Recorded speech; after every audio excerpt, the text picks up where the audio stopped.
বরখাস্তের ৪ দিনের মাথায় ফের মেয়রের চেয়ারে অধ্যাপক এম এ মান্নান। সাময়িক বরখাস্তের ৪ দিন পর গাজীপুর সিটি কর্পোরেশনের মেয়র অধ্যাপক এম এ মান্নান আবারও মেয়রের চেয়ারে বসেছেন। সোমবার দুপুর ১টার দিকে তিনি নগর ভবনে আসেন এবং নিজ দপ্তরে মেয়রের চেয়ারে বসেন। এ সময় মেয়র এম এ মান্নান বলেন, ৬ জুলাই স্থানীয় সরকার মন্ত্রণালয় থেকে আমাকে সাময়িক বরখাস্ত করা হয়েছিল। আমি সেই আদেশের বিরুদ্ধে শনিবার হাইকোর্টে রিট করি। সেই রিটের শুনানিতে আমি সিটি কর্পোরেশনের দায়িত্ব পালন করার অনুমতি পেয়েছি। এ সময় তিনি সকলের দোয়া এবং সহযোগিতা কামনা করেন।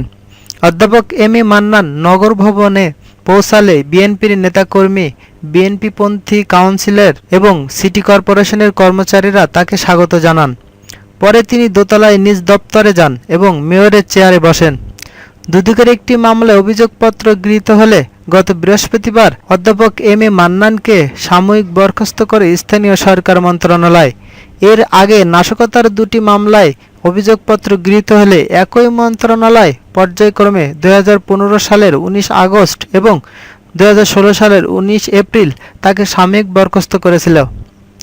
অধ্যাপক এম এ মান্নান দীর্ঘদিন বরখাস্ত এবং কারাভোগের পর আইনি লড়াইয়ে জয়ী হয়ে গত ১৮ জুন মেয়রের চেয়ারে বসেছিলেন। প্রসঙ্গত, বাসে পেট্রোল বোমা হামলার মামলায় ২০১৫ সালের ১১ ফেব্রুয়ারি মেয়র মান্নানকে ঢাকার বারিধারার বাসভবন থেকে গ্রেপ্তার করা হয়।